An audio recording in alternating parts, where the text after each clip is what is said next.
Os bonecos sempre fizeram parte da infância de muitas pessoas, sendo companheiros inseparáveis para brincadeiras e imaginação, seja um ursinho de pelúcia, uma boneca de porcelana ou um simples brinquedo de pano. Esses objetos nos remetem a momentos de conforto e diversão. No entanto, o universo do terror transformou essa inocência em algo perturbador. No cinema, bonecos como Chucky, Annabelle e outros ganharam vida de maneira macabra, tornando-se protagonistas de histórias assustadoras e amaldiçoadas. Esses brinquedos, que deveriam trazer alegria, se tornaram veículos para forças malignas, despertando medos profundos e transformando o que era inofensivo em um pesadelo. Só que essas coisas não acontecem somente em filmes, mas também na vida real. No vídeo de hoje vamos conhecer alguns dos bonecos amaldiçoados que existem na vida real, ou que, pelo menos, não foi confirmado.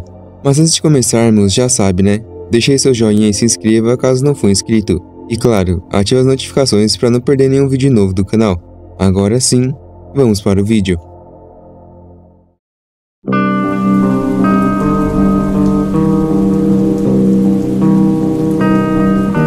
Esse aqui é um clássico, que se você tiver nascido antes dos anos 2000, provavelmente já deve ter até presenciado o auge dessa lenda. O Fofão era um personagem fictício de um programa infantil chamado Balão Mágico, transmitido pela TV Globo. Ele tinha uma aparência um tanto peculiar, com bochechas grandes e um visual que misturava boneco e extraterrestre, o que contribuiu para que surgissem histórias assustadoras sobre ele. Até eu, quando pequeno, morria de medo do Fofão.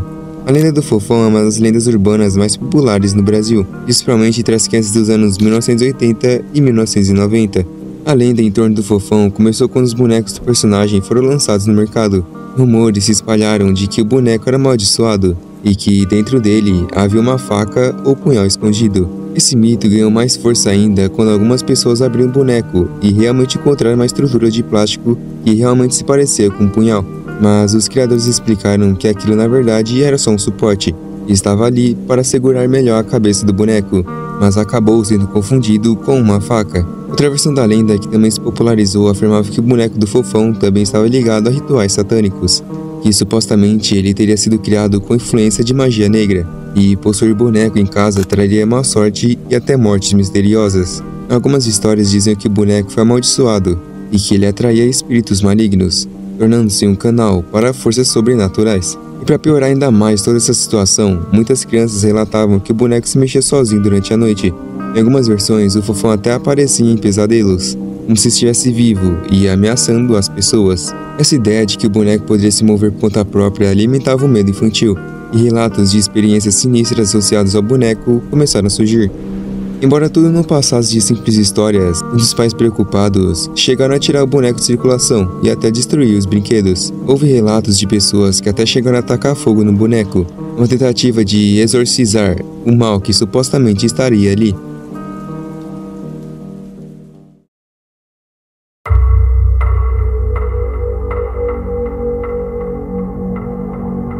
O Robert é uma das figuras mais famosas e assustadoras nas lendas de bonecos amaldiçoados. A história do boneco Robert começou no início do século XX, nos Estados Unidos, e rapidamente se tornou uma lenda de terror. Robert, o boneco, está em exibição numa caixa de vidro no Museu East Martello, nos Estados Unidos, e é acreditado como sendo perigoso e assombrado. O objeto de 1 metro, aproximadamente o tamanho de uma criança, vem desde o século passado, trazendo males inexplicáveis a quem cruza seu caminho. Para vocês entenderem melhor, vamos começar pelo início.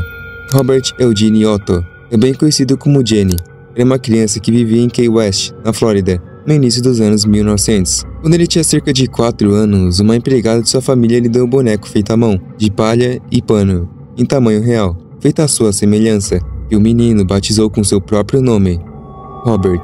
Desde aquele dia, os dois se tornaram inseparáveis. Segundo alguns relatos, a empregada que deu o boneco a Jenny teria habilidades de voodoo e magia, e especula-se que ela teria amaldiçoado o boneco como uma forma de vingança contra a família. E a partir daí, a história tomou um rumo bem bizarro. É normal os pais ouvirem as crianças falarem com seus bonecos, mas ouvir o próprio boneco responder é algo bem macabro. Inicialmente, os pais de Eugene pensavam que aquilo era na verdade o menino respondendo de volta, só que num tom mais grave. Mas depois de um tempo, eles mudaram completamente de ideia.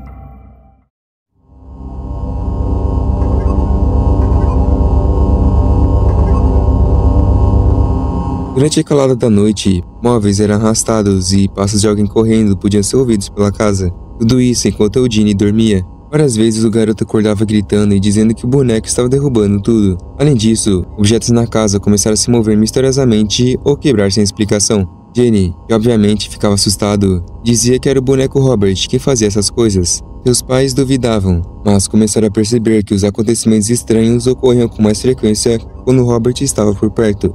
Vizinhos da família afirmavam que quando a casa estava vazia, o boneco movia-se de janela em janela e não parava até que eles chegassem de volta.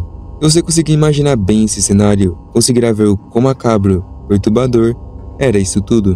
Conforme Jenny crescia, ele ainda assim manteve o boneco Robert, até mesmo na vida adulta, tanto que ele deu um quarto próprio para o boneco. Jenny alegava que Robert tinha poder sobre ele e frequentemente culpava o boneco por suas decisões estranhas. O relacionamento comum entre Jenny e o boneco assustava sua esposa. Relatou ver o boneco se movendo sozinho e sentir uma presença sinistra na casa.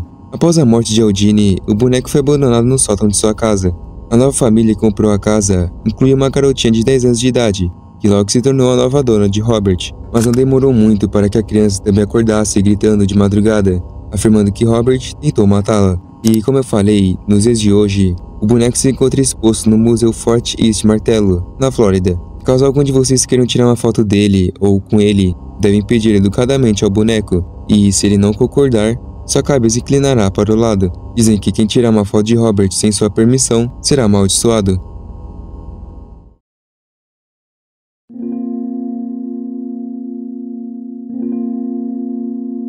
Como todas as boas lendas, a história tem muitas versões diferentes que se misturam e combinam detalhes. Então pode ter certeza que haverá outras versões da história que eu irei contar. Mas enfim, diz a lenda que a boneca foi comprada em Hokkaido em 1918 por um menino de 17 anos, chamado de Eikichi Suzuki, e ela foi dada a sua irmã de 3 anos, chamada Kikuko, mas também apelidada de Okiko. Dizem que a garotinha amava tanto sua boneca que a levava junto dela para todo lugar, até mesmo na hora de dormir em sua cama. A boneca tinha um estilo de cabelo conhecido como okapa, comum nas bonecas tradicionais japonesas. Esse cabelo tem um comprimento cortado na altura do queixo e tem uma franja curta na testa. Infelizmente, Kikuko morreu repentinamente no ano seguinte, depois de pegar uma febre. A família guardava a boneca dela no santuário da casa para recordar e rezar para ela, e eles a chamavam de Okiko, depois da criança falecer. Mas, aos poucos, eles começaram a notar algo estranho. O corte de cabelo capa clássico de Okiko parecia estar lentamente crescendo. Isso foi visto por eles como sinal de que a boneca estava possuída pelo espírito inquieto da menina. Anos mais tarde, em 1938, o pai de Kikuko deu a boneca Okiko ao templo Manege para ser cuidada, pois ele e sua família tiveram que se mudar. Mas, ainda hoje, você pode ir ao templo Hokkaido para ver Okiko com seus próprios olhos, mas não é permitido fotografar. Dizem também que até um exame científico foi feito em Okiko, e ele confirmou que o cabelo era de uma criança humana, mas isso é apenas teorias. Agora, a boneca exibida no templo tem os cabelos até os joelhos, e supostamente continua a crescer mesmo após alguns cortes periódicos.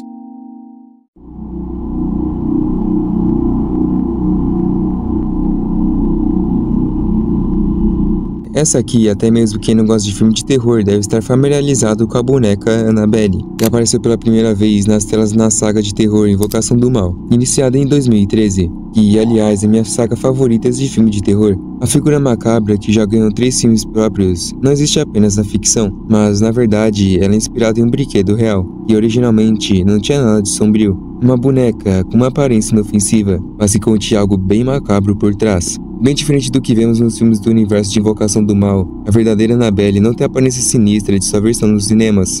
Pelo contrário, é uma simples boneca de pano, com grandes olhos e um sorriso simpático, chamada de Raggedy Ann, que foi uma boneca de muito sucesso há uns anos atrás. Presente em muitos lares norte-americanos, a boneca Raggedy acabou sendo envolvida em uma história de possessão. Em 1968, uma estudante de enfermagem chamada Donna acabou precisando da ajuda de Ed e Lorraine para investigar a sua boneca, que havia sido um presente da mãe, pois pouco tempo depois de receber a boneca, as duas começaram a notar comportamentos um tanto estranhos. A princípio, a boneca parecia se mover levemente sozinha. Ela era encontrada em posições diferentes das quais as meninas haviam deixado. As mudanças eram sutis, como braços cruzados ou pernas em novas posições, mas depois a boneca começou a aparecer em cômodos diferentes, o que gerou alarme. O ponto mais perturbador dessa história veio quando começaram a aparecer bilhetes pela casa, escritos à mão, com mensagens como "ajude-me", em pedaços de papel que as meninas não reconheciam. Para piorar ainda mais a situação, elas relataram encontrar a boneca com que pareciam ser gotas de sangue em sua roupa.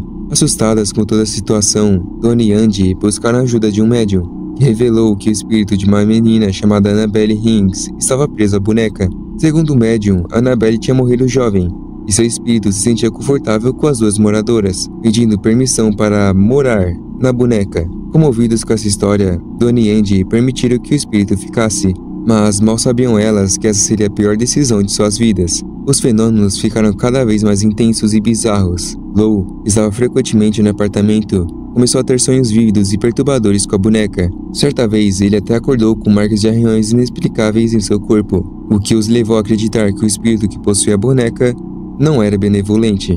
Donnie e Andy então decidiram contratar Ed e Lorraine Warren, famosos investigadores paranormais.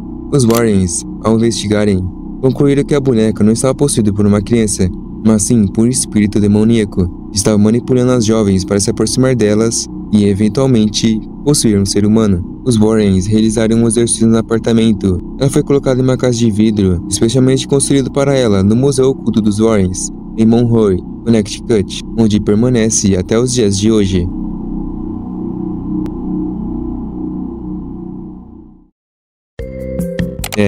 Eu diria que até bonecos, brinquedos inofensivos, poderiam se tornar coisas tão bizarras e perturbadoras.